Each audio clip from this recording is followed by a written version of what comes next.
Yo, what's good, y'all? It is your boy Storm Sage with the new patch 12.22 preseason batch. So we are going back into the lab. Okay, we're going back into the lab. We're gonna try to climb this year. Okay, and I mean it. Okay, Sage stamp of approval. We're gonna climb this year. I wanted to kind of start mid-year, last year, but it was like, it was bad timing. So I was like, let me go ahead and wait till the new season. And we got to go through our training arc, right? So this is what we're going to be doing. I'm going to be doing patch notes. We're going to be going over new weapons, new armor, new items, itemization, differences to champions. We're going to go through all of that, and we're going to go through all of that today. I'm going to put this on it's going to be one of the first videos for the series, and let's go ahead and see what Riot's talking about here. The patch notes are here, and there's a lot of them. We have Kimtech Drake's redemption arc, a brand new Kimtech Rift, 3 new adorable jungle companions, 7 new items, new ARAM balance changes, you get the point. Welcome to League of Legends 2023 preseason. This is the year. It's the last patch of Dragonlands over at TFT, and the team is doubling down on the Treasure Dragon mechanic and shipping a ton of buffs. Read more about it in the TFT patch notes here. I will be doing a TFT patch notes as well on patch days. Look out for that video coming soon. All right, not a lot of champion buffs, but a bunch of new items that are going to buff some champions. Let's go ahead and read it through. So in this bump, we're looking at buffs to Cho'Gath. We're looking at Lilia. We're looking at Nunu. 3 champions I don't touch or mess with really, but they're all getting buffs. Some returning items for you guys who have been playing. I've been playing since, season 6, maybe 5, 6, one of those seasons. Jax Shaw, the protein, is a new item. I don't even know what that means, man. The protein. Radiant Virtue, again, another item. We'll see what's going on with that one. Heart Steel. Rod of Ages is making a return. I'm loving the splash art, by the way. Catalyst of Aeons. Shpia Shojin. That one's a returning one. I actually was able to play around with that on the PBE yesterday. Kimtech Drake is making a comeback. Jungle Companions, making it a little easier for people to jungle. Should we be jungling? I don't know. We'll see. We'll see what the role ends up being. Rakan has been adjusted. Ravenous Hydra, Aegis of the Legion. Pretty strong item, by the way. Turbo Kimtech, Sunfire Aegis, Tiamat, Iceburn Gauntlet, Abyssal Mask looking spiffy. Randuin's Omen, and Smite, Lane Gold Experience, Jungle, Communication Tools, Towers, Rift Herald, everything is changing. Let's look at the Space Groove line coming through. Space Groove Nami looking sexy. Space Groove Gragas, Space Groove Lissandra looking nice. Space Groove Ornn, and Space Groove Teemo. Prestige Space Groove Nami is going to be your Prestige skin this time around. Space Groove Twisted Fate looking good. Space Groove Tarek, and Victorious Sejuani skin, which again looks good. All right, the return of Kimtech is the first thing we're going to be going over. If you have any questions, put them down below and let me know how hyped you are for preseason and for this next season coming up, 2023. Let's see what we can do. Kimtech Drake is back and better than ever. Our goal with the new and improved Drake is to encourage calculated, aggressive plays and incentivize players to fight to the end to gain the edge over their opponent. Go big or go home. Kimtech Drake. When the Kimtech Drake is below half health, it gains 30% damage resistance and deals 50% more damage. This Drake will deal 100% total AT plus 4% of its target's health as physical damage with each attack. Kimtech buff. When your team kills a Kimtech Drake, they will gain a stacking buff that grants 5% tenacity and 5% healing and shielding power. It's pretty nice. Upon receiving the Kimtech Soul, which is 4 of those Kimtech Dragons in a match, players will receive a buff that gives them 10% damage resistance and 10% more damage while below 50% health. Kimtech Rift. Alongside the new Drake is the new Kimtech Rift. The Kimtech gas we introduced to the Rift in last year's preseason was a bit Too toxic for a good gameplay experience, so we opted to take a more measured approach this year. Now, instead of sitting on the surface, the Zonite chemicals have sped their way into the rift, mutating the environment and enhancing each of the jungle plants with different effects. Stem fruits. Honey fruits will upgrade into stem fruits and provide the usual heal plus a bonus shield, in addition to no longer slowing champions that consume it. Blast cones. Blast cones will now blast units within their range twice as far as when they explode. That's going to be annoying. Firelight Bloom. Schreier's Bloom will update its Firelight's Bloom, which will reveal a small area around the plant when broken, in addition to the usual cone in the opposite direction it was broken from. Allies tagged also gain movement speed towards that direction for a short duration. Enemy wards revealed will be taken to 1 health. Jungle changes. So let's go ahead and jump into these jungle changes. They're supposed to be making the jungle a little easier to manage. So let's see what they do. Jungle camp changes. We got a lot of jungle changes to unpack here, so let's jump right into it. One of the biggest changes you'll notice is that all of the camps got their own little durability update. Our goals with this update are to make it more of an investment for laners to take jungle camps, especially in the early game. Keeping fast clear speeds fast while making slow clearers slightly less slow by shifting jungle DPS into companions and shifting some golden experience from the jungle itself into the new jungle items. On the other hand, we actually made Krugs a less durable camp by removing the 2 Krugs that spawned from the ancient Krug, which should make the camp less of a time sink and allow for more interesting early game jungle pathing. So with these new jungle companions, what they're trying to add is, if you have the ability to buy these jungle companions, you're going to be able to pick up and get those jungle, you're going to be able to get those jungle camps, take them easier, take them quicker, and there's going to be less taxing going on. It's going to be harder to tax as a laner for those jungle creeps. We've also made quite a few adjustments to reduce how effectively both laners and enemy junglers can poach camps. There you go. The own side clearing strength changes are meant to speed up how fast junglers clear their own jungle while increasing the opportunity cost of invading. This own side clearing strength change will also help tone down very early invades and vertical jungling, which while interesting and powerful, is currently too reliant on your team's ability to play around you and maintain early lane pressure. In addition, a new marked for death change should make getting counter juggled a bit less punishing as well. To be clear, we absolutely do want counter jungling in the game and believe it should be an effective strategy for junglers. However, the current state of counter jungling is far too strong and punishing, making it an incredibly miserable experience for those being invaded, which isn't ideal for the role. So this is, they're closing the skill gap. So counter jungling is a highly effective way of reducing the strength of the opposing jungler, and there's a lot of champions that really can punish you early game, especially if you're choosing a champion that scales into the mid game a little bit better than their early game. But that is part of the rock paper scissors effect that League of Legends used to have. A lot of things that are changing right now is it's just basically mid game, late game. So early game, they're trying to make it so that early game you get stronger, you get stronger, you start building up to that mid game, late game. And they want less early game because it detracts from the fun, but it's also closing that skill gap. That skill gap is getting ever so tighter, and it's making it so that if you can't really, in the jungle anyway, you can't really show your skills per se. So that's what I think anyway. Let me know what you think in the comments. And now a paragraph just for our favorite Rift Scuttlers. Scuttle has 2 key issues we're trying to correct. Breaking his shield was a miserable experience for junglers unable to do so, and champion viability in the jungle was dependent on whether or not your champion could reach Scuttle by 315. Correct. While we completely removed the former, we shifted the spawn time for Scuttle to 330 to help slower junglers take their time clearing, while faster ones can get into a sweet pre-Scuttle gank now. Last big change to discuss is sustain in the jungle. We're taking the healing power out of Smite and Gromp and spreading it across the jungle with the jungle companions. With the percent health on hit damage from some camps is factored in, this should result in a jungle where only a few champions finish their clear with low health. Most champions have a decent amount of health to work with, and sustain Orient champions leave very healthy.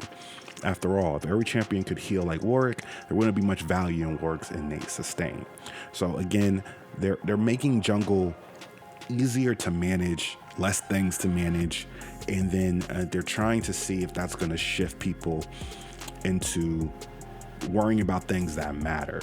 So ganking, itemization, those type of things. The other issue of junglers earlier is that they were very predicated on their mid lane, top lanes, moving from their lanes, and now that there's going to be more of a kind of a jungle v jungle type of thing, less laner involvement, it's going to enhance the laning experience for those tops, mids, and maybe even the bottom lanes. But that scuttle crab again is important, and it really did mean a lot in the course of a game. Let's go ahead and look. Marked for death. When a large monster dies, all small monsters in their camp will be marked for death. After 10 consecutive seconds of not being in combat with a champion, monsters that have been marked for death will die. What does this mean? This is big. So that means that if the large monsters dies and someone counter jungles you, it will automatically reset that camp for you, and if you don't get there within 10 seconds. So it gives the other laner, if you just miss someone counter jungling you, if you have 10-second gap there, you may be able to get your camps. Own side clearing strength. Junglers now deal 20% more damage from non-true damage sources to monsters on their own side of the jungle. This increased damage will not apply when invading and dealing damage to the enemy's camp. So not only are they slowing down counter jungling, they're making it harder to counter jungle. Just keep that in mind. Parting gifts. All large monsters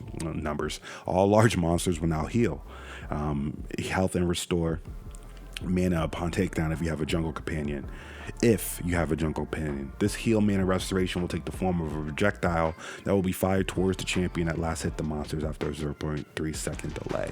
So the jungle monsters, a lot of people don't like them because they seem to be dumbing down the position of jungle, but I think it's a factor that Riot has decided to add in order to enhance the role and change the role and how the role operates. They don't like how the role is so important, and they also don't like kind of like the gate. It's like a gated community. Jungle is. You have to get into that gated community. You got to do a lot. You got to put a lot of time, effort, energy into that role. This will give the ability for people to jump into the jungle role, and then once they jump into the jungle role, you can have a champion that you just kind of build up, get to a certain level, and then go from there.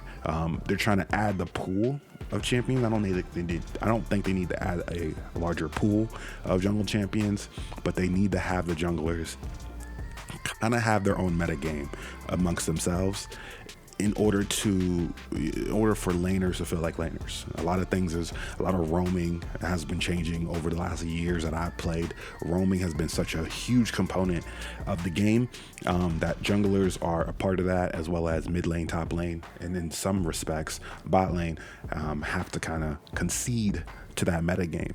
And so we'll see if this changes things. I don't know if it will, but junglers will only gain 75% experience from lane minions before their first pet evolution, unless the jungler is behind the average game level. Okay, this also counteracts junglers taxing laners too. So they're trying to stop the taxing of the kind of double dipping. Large monster gold. All large monster gold given to non-jugglers have been reduced by 15. Large monster experience for non-jugglers. All large monsters experience given to non-jugglers have been reduced by 15 experience for the ancient Krugs. And the large monster experience for jugglers. All large monsters now give an additional 15 experience if you have a jungle companion. So basically worry about your lane and your lane minions, primarily if you're a laner, and junglers worry about your jungle. Blue Sentinel health went up, attack damage went down on hit damage. Blue Sentinel now deals 5% of its target's current health on hit. Health Gromp went up a little bit, attack damage down. So overall, the camps are doing less damage to you. It looks like, yeah, they're tankier, but they're doing less damage. Gromp now deals 5% of his target's current health on hit, and Gromp no longer will heal it upon taking it out. Krug's health was going up, same difference, but their attack damage did go down. Their attack damage went down. Current health on hit. New, one Krug is now counted as 2 CS. Okay. Merc Wolves, same difference. Everything's kind of in that same realm of health going up, damage going down. They do less damage to you, but it'll take a little longer to kill them if you don't have those, especially if you don't have those companions. And that's what they're doing. They're making it way harder, way longer if you don't have a companion to kill these things, and it's not worth it. You're better off staying in lane, getting lane minions, being able to take those out. And that's up until late game, these numbers won't matter. So later the game goes, the more you'll be able to tax those particular lanes and those particular jungle camps, because you'll be strong enough that it doesn't really matter.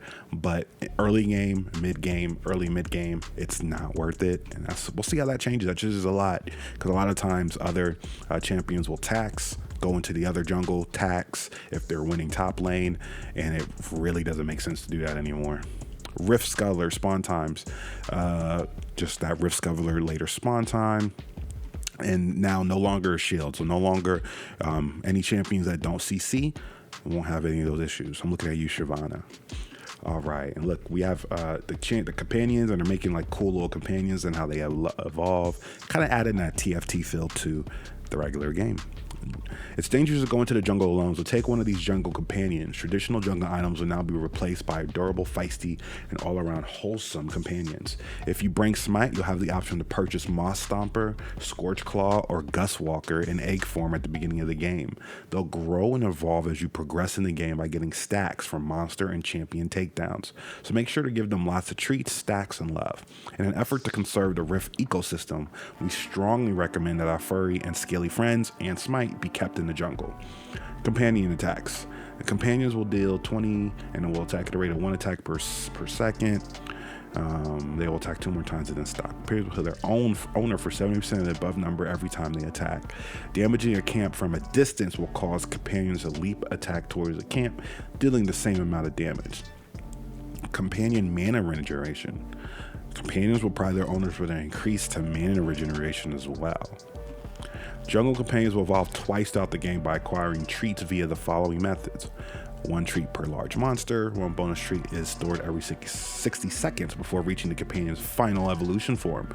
1 bonus treat is stored every 90 seconds after reaching the companion's final evolution form. When a large monster is killed with bonus treats available, players will receive 2 treats and 50 bonus gold. 1 bonus treat stack will also be removed. Let's see. Okay, let's look at these evolutions. As jungle companions evolve, they will receive the following bonuses at each evolution. First evolution, Spite damage will be increased to 900 true. Smite is now castable on enemy champions, dealing 80 to 160 based on level. True damage is slowing the target by 20%. The jungle item will remain in your inventory. Companion will visually evolve. Smite's icon will upgrade. And the final evolution, so your Smite is it's based on this monster now, evolution of it. Smite damage will be increased to 1200 against monsters and will do 50% of his damage as AoE damage against nearby monsters. Players will become empowered and receive buffs depending on their chosen companion. The jungle item will be removed from your inventory upon the final evolution. Companion will visually evolve. Smite's icon will upgrade. Moss Stomper is the green one. Moss Stomper's Courage. Gain a health shield after killing a monster camp or after 10 seconds out of combat. This shield will remain indefinitely. Players will gain 20% tenacity and slow resist while the shield is present, and for 3 seconds after it has been broken.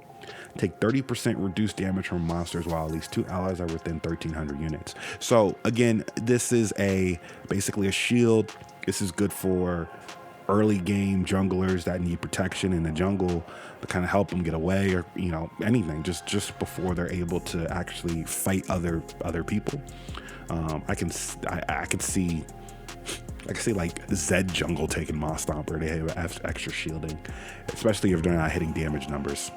Scorch Claw Slash. Scorch Claw will accumulate Ember stacks at a rate of 3 stacks per 5 seconds or 100 stacks upon killing a large monster. At 100 Ember stacks, your next instance of damage against an enemy champion will slow all enemies in a 250 unit radius by 30 seconds. Yikes. And deal burn damage equal to 5% of the target's maximum health and 2 damage over 44 seconds to the primary target. take 30% reduced damage from monsters while at least 2. Okay, yeah. So everything has the protection buff. So Sorcerer Call is kind of like an AoE slow once you have your stacks up. I see you going for a gank on bot lane. You have these 100 Ember stacks. Once you go ahead and hit them, I don't know how big the cone is. It says a 250 unit radius, which isn't terribly large, but within a radius cone, it looks like, or circle, you're going to be slowing people. This is great for ganking junglers, especially bot lane. If you can get the support and the AD carry together with these 100 Ember stacks, that's an automatic follow-up for your bot lane as well. Gustwalker. Gain 45% bonus move speed when entering a brush that decays over 2 seconds after leaving the brush. This is increased to 60 seconds for 2 seconds after killing a large monster. Whew. Okay, so Gustwalker is your movement speed through the jungle. Again, great for gankers. Great for people who love the gank, want to move around, maybe have faster clears, be able to get to positions a lot faster, a lot quicker for ganks. It's looking good. It's looking really good. I can see a lot of people rolling with Moss Stomper though, just to get that extra protection in the jungle, especially if you're new to the role and you just want to survive. You just want to get through the mid game. I like it. I like it a lot. And now let's go ahead and get into leashing range updates and indicators. All right, leashing range updates and indicators. And in an effort to make the jungle more welcoming to players unfamiliar with the role, we'll be adding visual leashing indicators that will show how far camps can be pulled before their patience starts diminishing. We're also decreasing the distance camps can be pulled, so no more having to stand on the perfect pixel to clear 2 camps at once in order to hyper optimize your clears.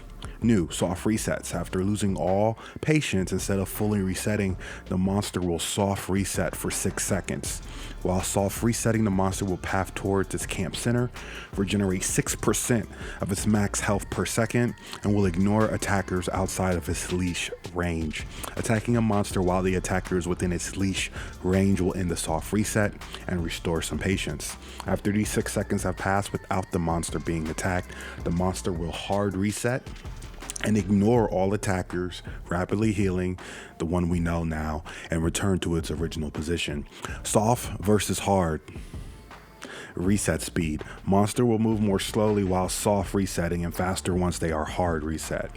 Patience is key. Monsters will not lose patience for 1.5 seconds after being attacked by a champion within the leash radius. So you can kind of, if you keep hitting it, it'll keep the timer kind of refreshed. Patience regeneration. Camps will now begin to regenerate lost patience after 2 seconds of being back within their leash range. Small monster patience. Small monsters will match the patience of their respective large monster as long as it is alive and within 700 range. Blue Sentinel, Gromp, Krugs, Merkwolves, Raptors, Red Brambleback, and Rift Herald. Those are the extension ranges here for those patiences. Recommended pathing. Starting off your first clear on the wrong foot can be quite punishing for junglers, especially when the opponent knows exactly how to optimize their clear straight into their first gank. In order to make this first clear less punishing for newer or off-road junglers, we're adding first clear pathing recommendations. These recommendations will be shown on your minimap and above camps visually, indicating the recommended order of your first clear. These first clear paths were determined by gathering data from high-skilled junglers on their high mastery champs across the globe. Interesting. Pathing recommendations are based on win percentage and will be updated each patch. Wow.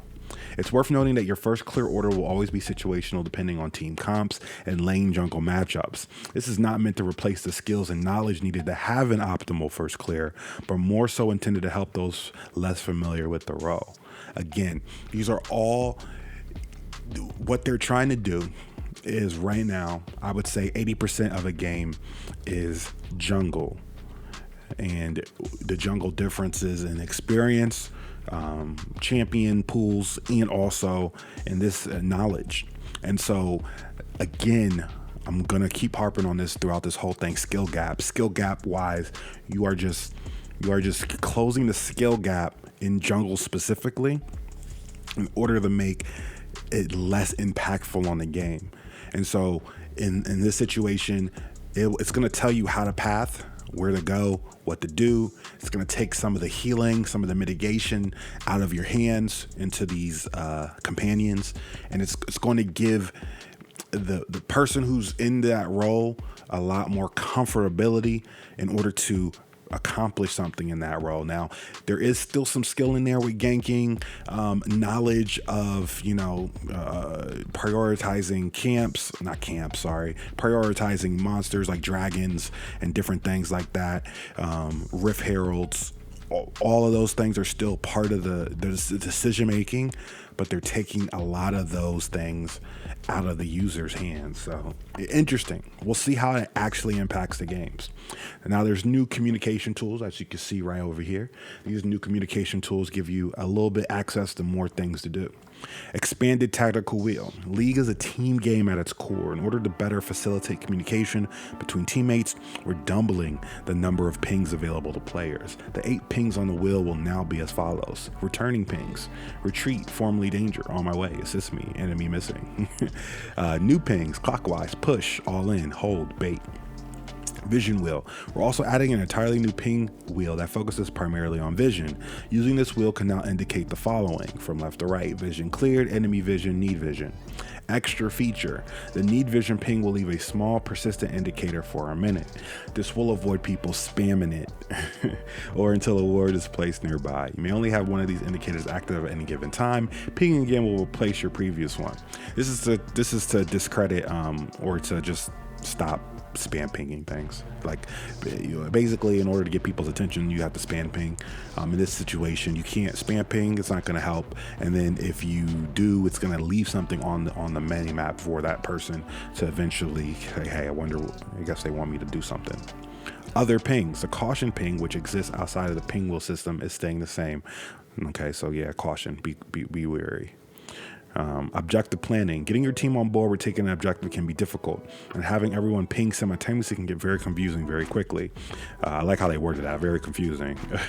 Very annoying, I think, is the proper wording there. We're introducing a new voting function that will appear when objectives are pinged that works similarly to a surrender vote. So nothing special. You just have to ping an objective, and then your team can vote on whether they want to do it or not.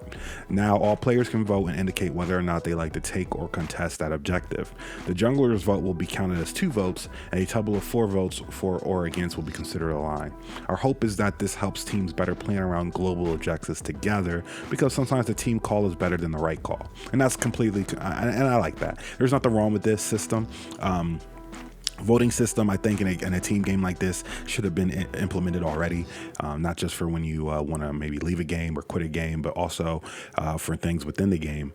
This also it's such an indicator. I've seen it, and it pops up on the screen as those early leave type situations, and so everyone's going to see it.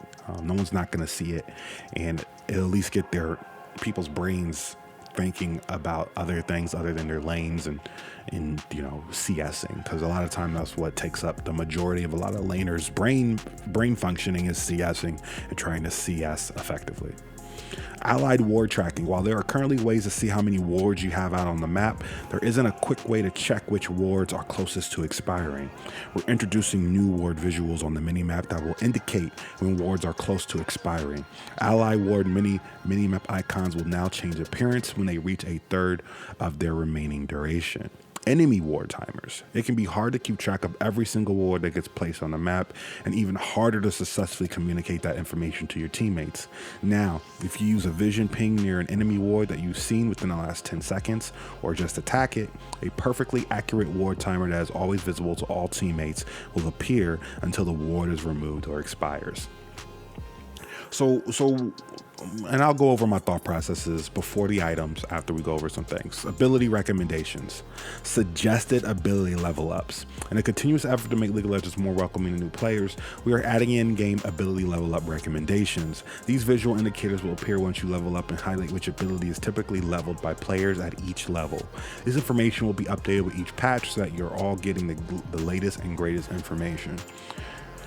So I experienced this on the PB yesterday. It's okay. It's a very strong suggestion of probably how you should handle or should raise up a character. But a lot of times, what people don't understand is that people who play League of Legends aren't tuned in to like high level play, perfect combinations, perfect itemizations. They're not tuned into those things like a lot of other people. If you're watching this YouTube video, you're tuned into these things. A lot of people aren't. They jump into League of Legends and they just want to play and have fun at a somewhat competitive level. So these ability recommendations will help those people who are maybe mechanically gifted at the game, but they don't know the ins and outs of the specifics. They could be leveling up their abilities wrong, and that's why they're not doing anything in team fights. Maybe they don't understand that, if you dare, well, I mean, they should, right? But again, it's to close the skill gap of knowledge. Knowledge is, and we'll go into if this is healthy for the game, but everything they're doing is to stop the gap of knowledge, skill gap of knowledge. They're trying to tighten that in order to make it more about skill level and decision making, and you can make your own decisions and inferences on if that's good for the game or not. I'll let you know how I feel. Top lane orientated updates. Lane gold and experience changes. So I've been a top lane main a lot of seasons. So let's see what's going on. We'll also be making some adjustments to help top laners scale better relative to other lanes and hit those key item and level breakpoints faster relative to mid and bot. Too long didn't read. Mid and top are getting a bit more experience, but bot duo is getting a bit less, and mid is getting a bit less gold. Okay, more experience but less gold. Gotcha. Mid lane gold changes. All minions spawned in the mid lane will now be worth 1 less gold before 14 minutes when last hit. Minion experience. Minions now grant 22.15% more experience to solo champions. Minion experience when shared between multiple champions is unchanged. So what is this trying to do? So they're trying to garner a little bit more importance to top lane, because top lane can get an experience gap and get higher experience, higher item thresholds, etc.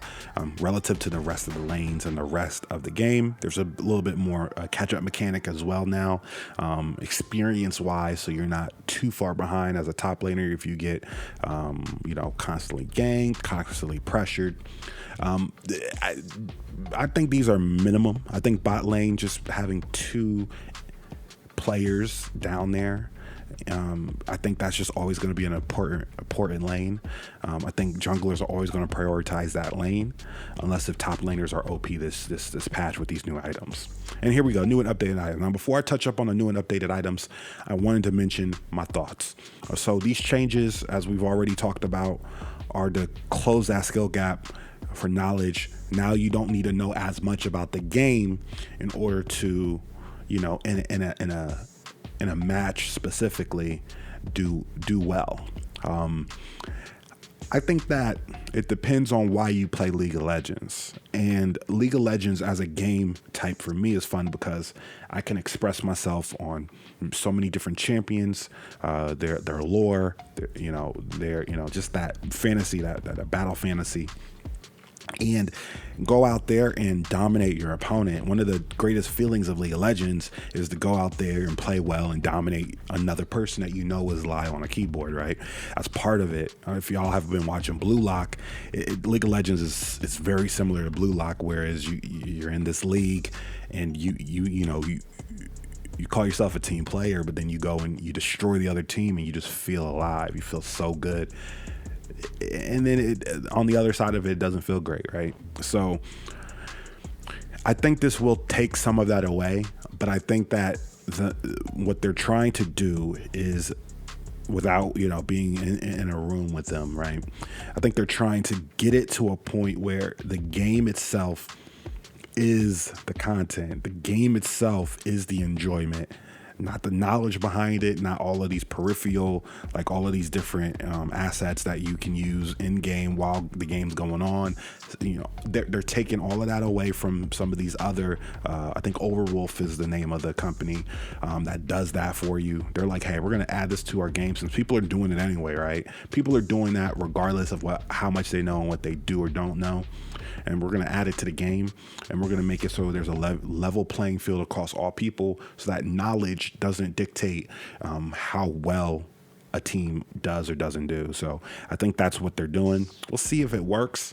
I think at the end of the day, skill and experience on a champion is going to outweigh some of those knowledge-based things anyway, regardless. But I think this will close the gap, and I think this is going to really affect. And you're going to see the biggest effect in the lower ranks. Those small gaps that you originally had in like lower ranks because you were locked in with knowledge base, like iron, bronze, gold, silver. Like, I think that you're not going to, those advantages aren't there anymore, because people are going to be able to jump in new, fresh, and ranked and have pretty much everything laid out for them. So we'll see what that goes, but we're going to go ahead and get into these items.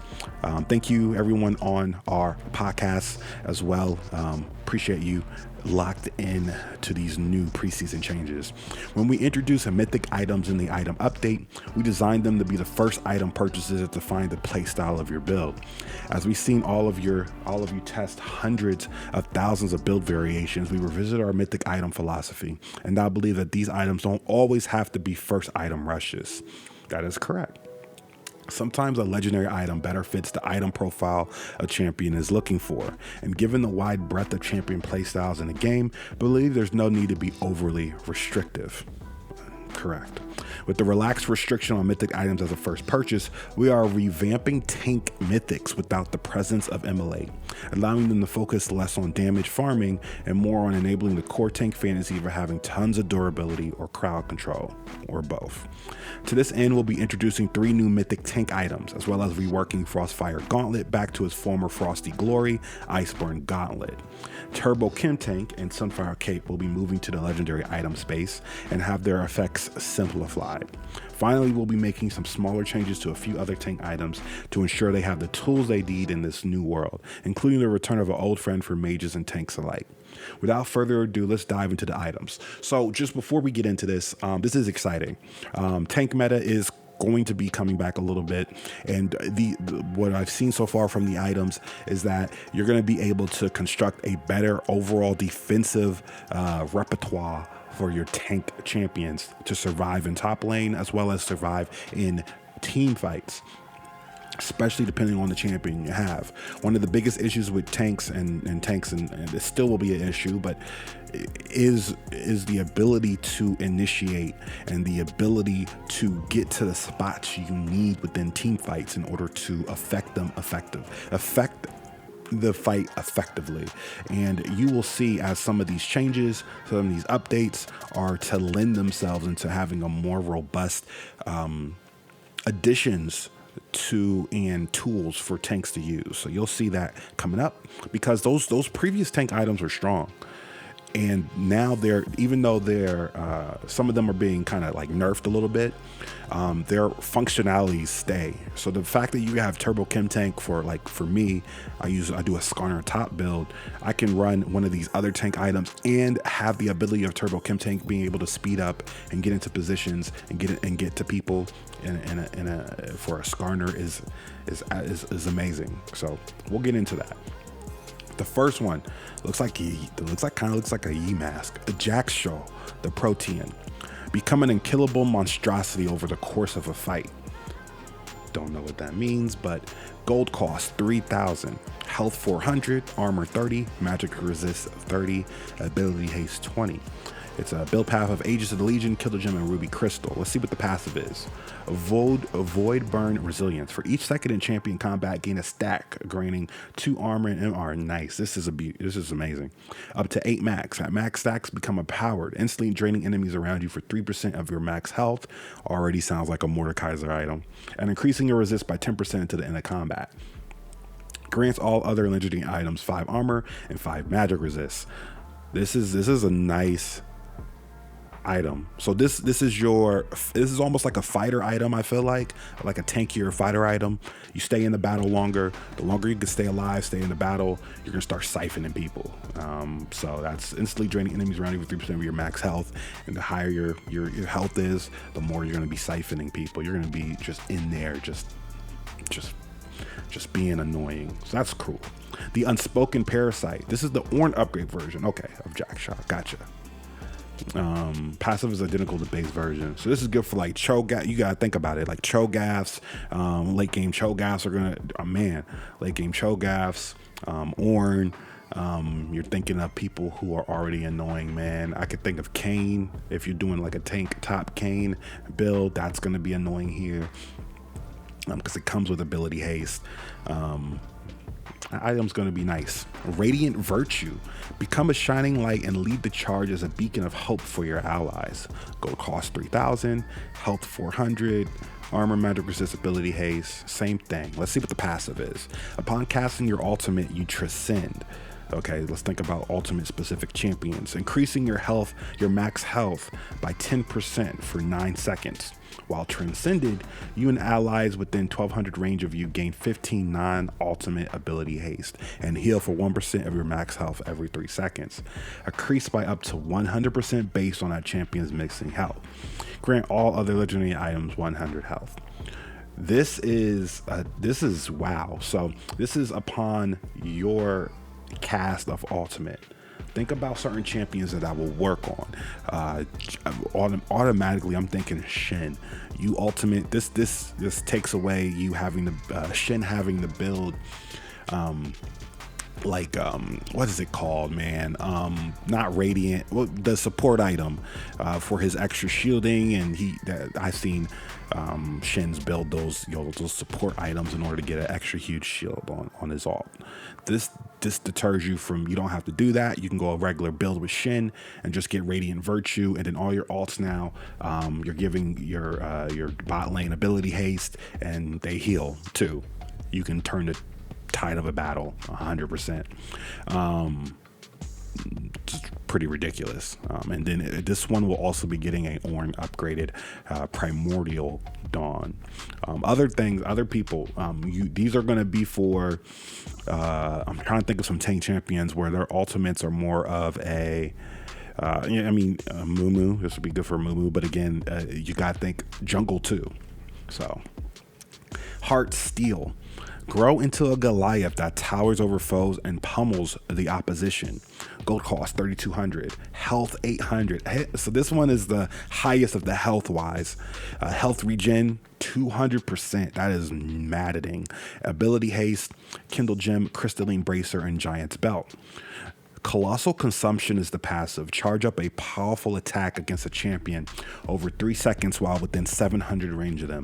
The charge attack deals 125 plus 6% of your max health as bonus physical damage and guarantees you 10% of that amount as permanent max health. 30-second cooldown per target. Grants all other legendary items 1% bonus health and 6% champion size. Again, that's crazy. That's crazy. Again, for those you're thinking Mundo, you're thinking Cho'Gath again. I think Cho'Gath, you're going to see a lot of Cho'Gaths, unfortunately. And you think about the other items they're adding, Rod of Ages. You can still get Sunfire. You can still get Iceborne Gauntlet. Wild. Leviathan is the Ornn upgrade, and you get over 1,000 health. Wow. Okay. This is where it gets exciting. So those three are the new tank. Those are the new tank ones for mythics. Remember, the mythic, you don't always have to go mythic first. They're pretty much lending into that with these, but these seem pretty strong. So you might want to still get your mythic going. These mythics for tanks specifically sound ignorant. All right, Iceborne Gauntlet, formerly Frostfire Gauntlet. Gold cost has been updated. Control the battlefield and cripple the opposition. Is this a mythic too? Yeah, this is a mythic. Okay, this is a mythic. So it still stays a mythic. Gold cost, build path, sheen. So it's going back to a sheen item. We have our Tank Sheen item back. Amazing. Perfect. After using the ability, your next attack is enhanced with additional 100% base AD physical damage. Perfect. And then it's basically your spell blade, your tank spell blade again. Beautiful. Before you had to go pretty much Trinity Force. So this gives you that back. Grants all under legend items 50 health, 5% tenacity, and 5% slow resist. So again, this is big for my top Skarner build. This is big for my top Skarner build. This is amazing. Fire Fit is Orange upgrade version, Iceborne Gauntlet. Passive identical to the base version. So Rod of Ages is a mythic. I wasn't aware of that. So Rod of Ages is a mythic. So let's see what this is about. The one you've all been waiting for. An old friend returns to help you scale into the late game. Ability power 60, health 300, mana 400. Catalyst of Aeons, blasting rod plus amplifying tone. Passive, this item gains 20 health, 20 mana, and 4 ability power every minute up to 10 times for a maximum of 200 health, 200 mana, and 40 ability power. Upon reaching max stacks, gain a level, and all effects of Eternity are increased by 50%. That sounds ridiculous. Eternity. Restore mana equal to 8% of pre-mitigation damage taken from champions, and health equal to 20% of mana spent, up to 15 health per cast. Toggled abilities can only heal for up to 15 per second. For every 250 health or mana restored this way, gain 25% decaying move speed for 2 seconds. Jesus. And this is your ability haste, boy. Okay. And then it also upgrades the infinite convergence. This does Catalyst of Aeons is your kind of one of your build pieces for some of these new mythics. Returning alongside Rod of Ages as a one-stop shop for health and mana sustained during laning phase. Gold costs 1100, health 225, mana 300. Out of a ruby and sapphire crystal. Restore mana equal to 8%. Okay, so this I remember this one. It used to be purple, but this is going to be your upgrade prior to your Rod of Ages. Okay. Abyssal Mass. I saw this was back. Abyssal Mass is a niche item that has struggled to find its way into builds. Returning Catalyst and its Eternity passive should make it a solid option for those looking for a combination of magic resist, mana, and health. So this is big for people who need mana. They're adding mana to this item. I like it. That gives it a niche following, and for those top lane and even mid lane champions that need some bulk and want to add some mana, I'm looking at you, Rise. This will go pretty far. And ability haste is still there. Magic resist has gone up. They've buffed this item all around. It's a little bit more expensive, but basically you're adding 300 gold cost for that 300 mana. And health and a bunch of other things. Builds out of Kindle Gem, Spectre's Cowl, into Catalyst of Aeons and Spectre's Cowl. Passive Eternity, restore mana equal to 8%. So basically so Eternity is coming back on it.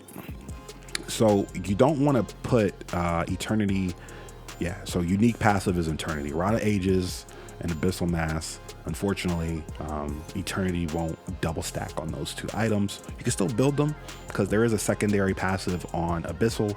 Curse nearby enemy champions, reduce their magic resist. But you can also get the passive Eternity on Abyssal Mass without going Rod of Ages. So that's something to think about. Let's see what they did with Randuin's. Randuin's critical damage reduction being tied to the active has led to a less satisfying and less reliable version of the item. We're returning the reduction to its passive, the active to its longer slow, all while retaining the new rock solid passive. All right, so it's more expensive, health, and a lot of these items it looks like they gained some expensive, maybe that's why the top lane gold has been updated, because a lot of these items seem to be more expensive. Health 250 to 400, some more health on Randuin's, which is nice. The armor's gone down, so less armor. Ability haste no longer provides ability haste. Humility, briefly slow nearby enemies by 55% for 2 seconds. So that's the active now. It's going to act pretty much as a AoE slow around you. Critical resistance, critical strike deal 20% less damage to you. This is great against highly crit based or auto attack teams. And then passive Rock Solid is added. Reduce incoming damage from attacks by up to 0.35%, capped at 40% of attackers' damage. So overall, a solid item. Randu's Owen should be the go-to item for comps that have like a Yi, Bel'Veth, and like a crit in the bot lane and maybe some crit in the top.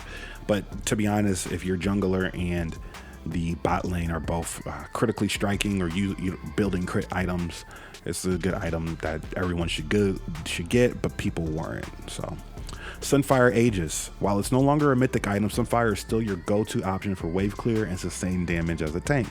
So still maybe a first, you still maybe go to it as a first, overall, but it no longer gives magic resistance. So it's a armor item specifically. And also just to, again, Randu Zone is also just an armor item. Bambi Cinder, unique passive removed. Flame Touch has been removed. Passive Immolate, so it just does the increased damage to monsters. So it's a pushing item and it's a wave clear item for you. Nothing more, nothing less. But it gives you extended more armor, a little less health. It's a little more affordable, 2800 rather than 32, since it's no longer a mythic. And it does not, I repeat, does not give magic resist, and it does not give ability haste. So keep that in mind. Turbo Chem Tank. Now this is what I'm interested to see. Rather than a jungle specific rush item, Chem Tank should now be a possible mid to late game option for any tank looking for an extra bit of engaged potential. Yes. Mythic to legendary. Okay, it actually went up in health. Magic resist, so this is your magic resist legendary item.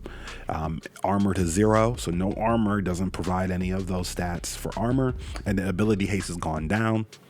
And refuel passive has been removed. So the refuel passive has been removed, but it looks like it still will basically, I think it's still going to be the same. You click it and you'll speed up, which is big for some champions that have engage problems. And then Aegis is a little cheaper to pick up. Nothing's changing on it though. That item is busted for 1400, so even better for 1200. That's like a rush item for tanks. It just gives good stats overall, really good stats. Ravenous Hydra, great for AD melee champions looking to carry their teams with damage. So attack damage, 70 to 70, 65. So they brought the attack damage down by 5. Cleave. And that cleave unique passive is still there. So that's still going to give you that circle of fire that's satisfying to do for wave clear and things of that nature. But they've added a unique passive, Carnivorous. Gain 0.6, so 0.60 AD and 0.10 Omnivamp on minion kills. Increase to twice that, so you're going to get 1.2 AD and 0.20% Omnivamp. Amount for champions, large armor, and siege minions. Stacks up to 24 AD and 4% Omnivamp. Lose half of these stacks on death. So it's a stacking item now, and as you'll lose your stacks upon death. So it's almost like the magic version.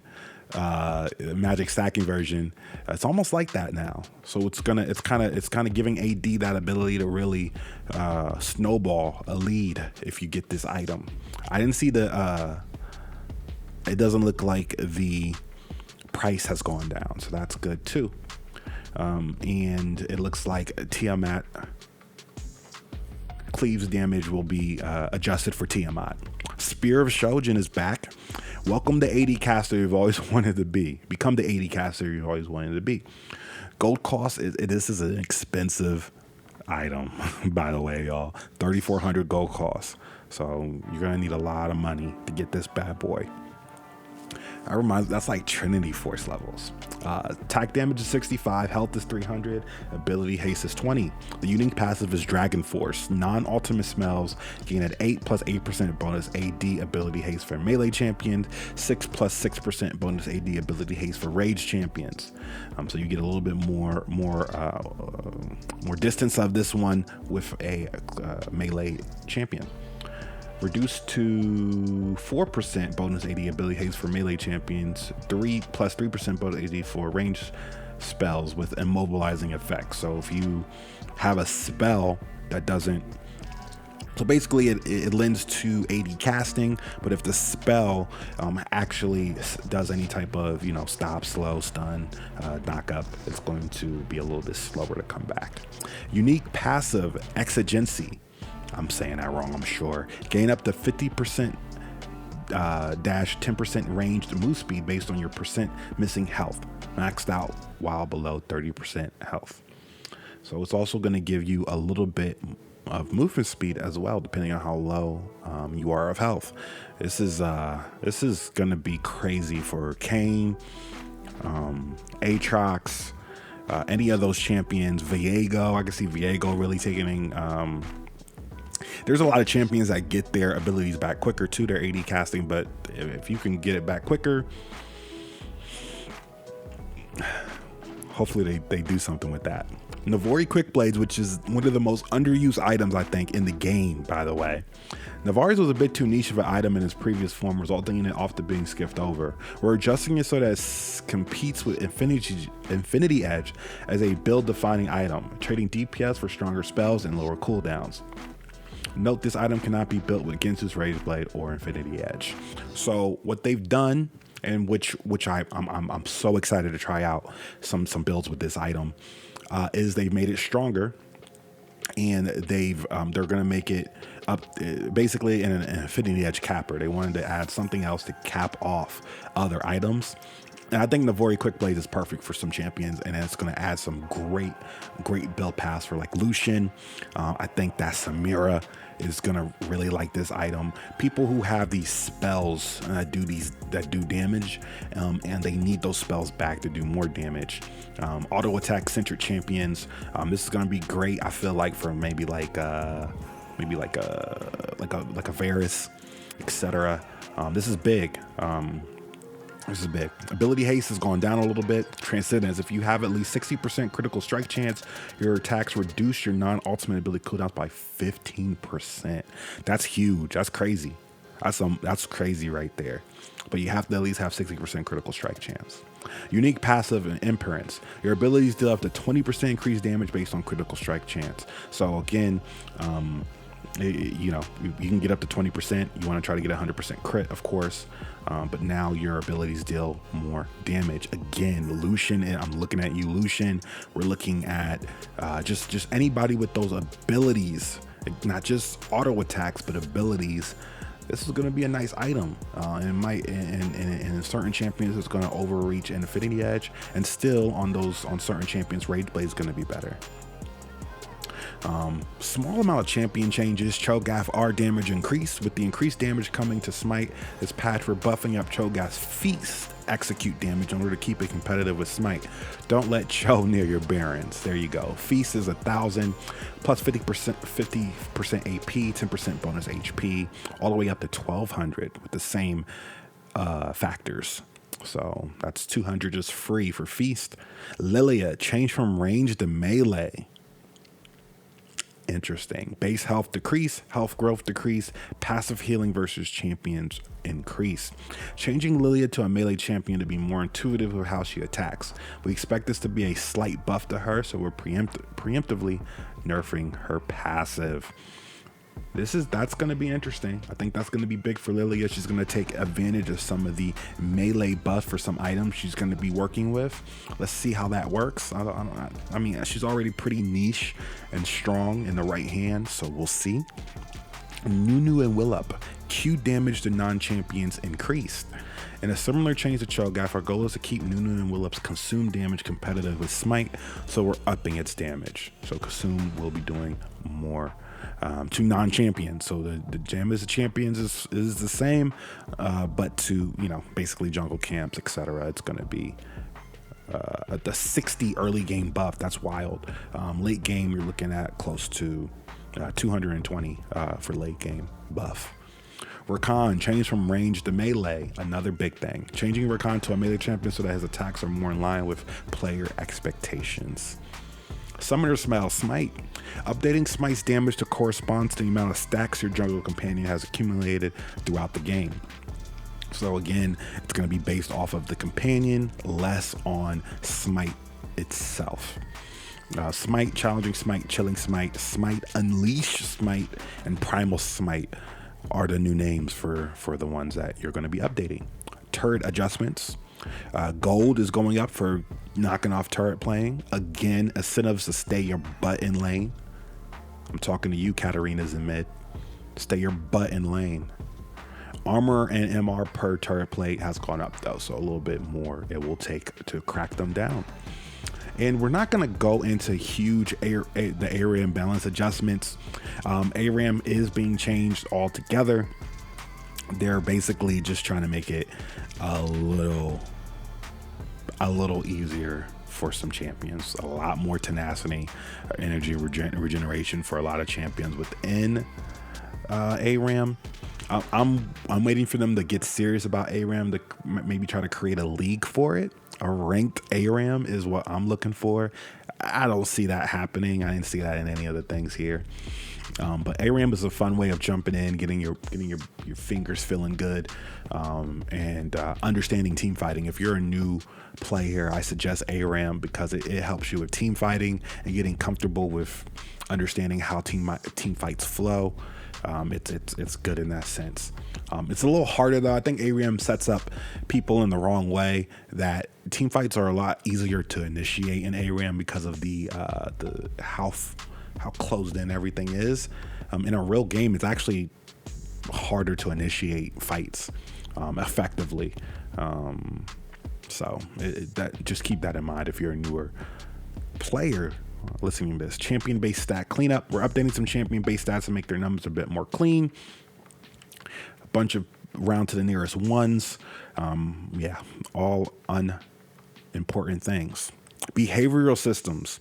The longer way to upgrade the league's text evaluation service we discussed earlier this year is being released with this patch. Hallelujah. For a long time, we've recognized disruptive chat in League of Legends. I haven't been able to target it as effectively as we wanted to because of the challenge of separating disruptive chat from well-meaning chat, especially chat which is marginally disruptive.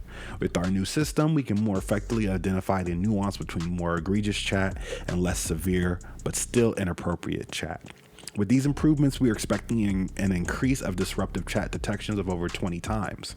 As a result of the significant increase in detections and penalties, we will be carefully monitoring these new systems to ensure its accuracy. Be nice, all right?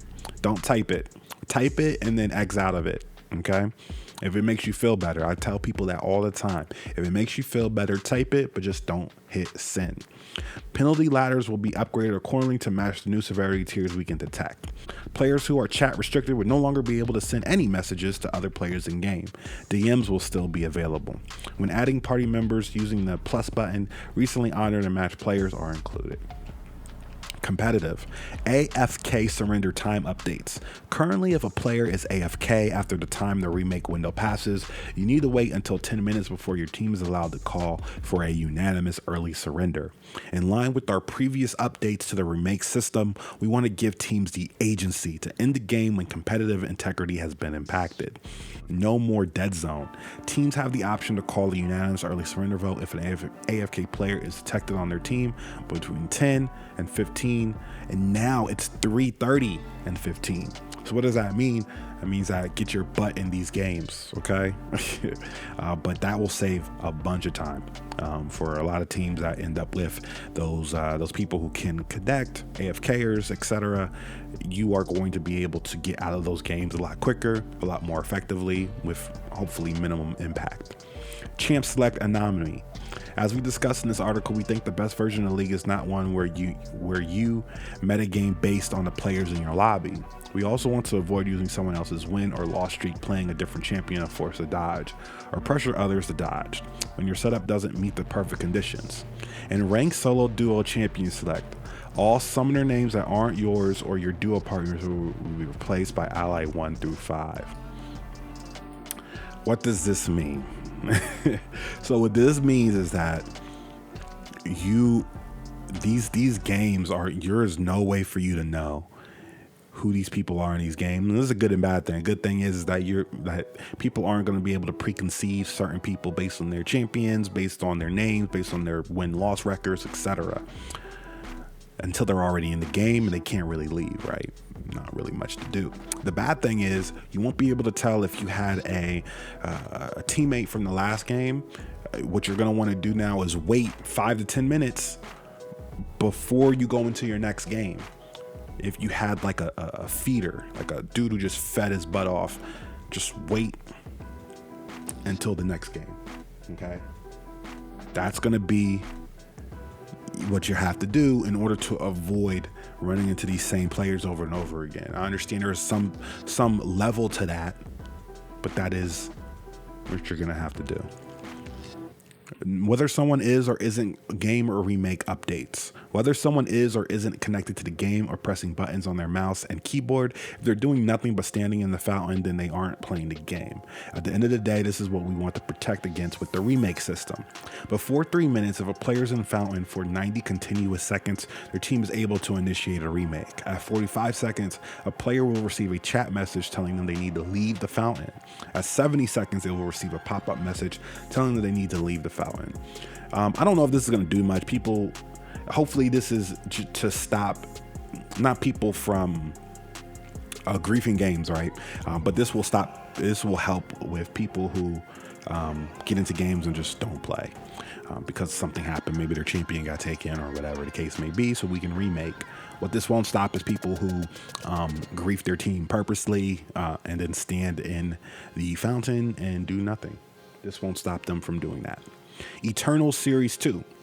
Eternal Series 2 is finally here. The new series includes three new unique Eternals for each champion, similar to the previous series. Series 2 can be unlocked individually or as the pass for all current and future champions. With Series 2 comes a few additional changes. Players can gain a third chevron for their mastery emotes once they pass 15 total Series 2 milestones for that champion.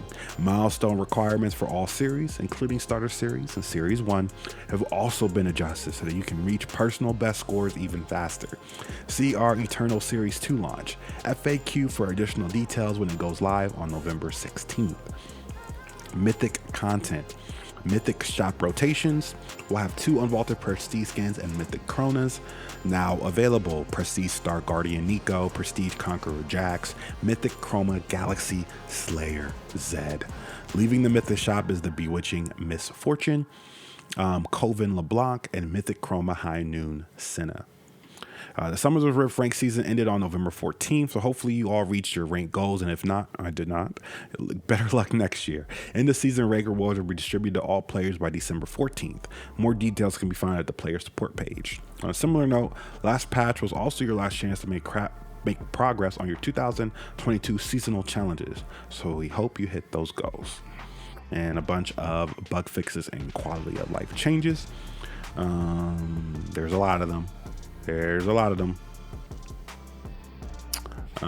Upcoming skins and chromas, and we went over those. Just a better screenshot of these bad boys.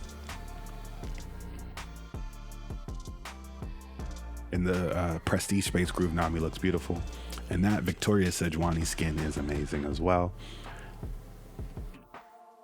And these are some in-game sprites showing you how they look in-game, which is very important. I'm glad they do these. And there will be chromas for these as well. I know they just do it for the chromas, but if you want to see how you're going to look in-game, these are important. I don't know about this Space Groove Tarek though. That's looking spicy. Okay, and that is the patch notes. So guys, that is the patch notes. A little closer on this Victoria Sejuani. So that's the patch notes, y'all. New season, preseason is upon us, and we're gonna be getting ready. I'm going through a bunch of videos this upcoming month to get ready for the next season. Hope you guys will stay tuned for the Sage Network League of Legends style. So again, have a wonderful day and always follow your ninja way. I see you guys on the flip side. Peace.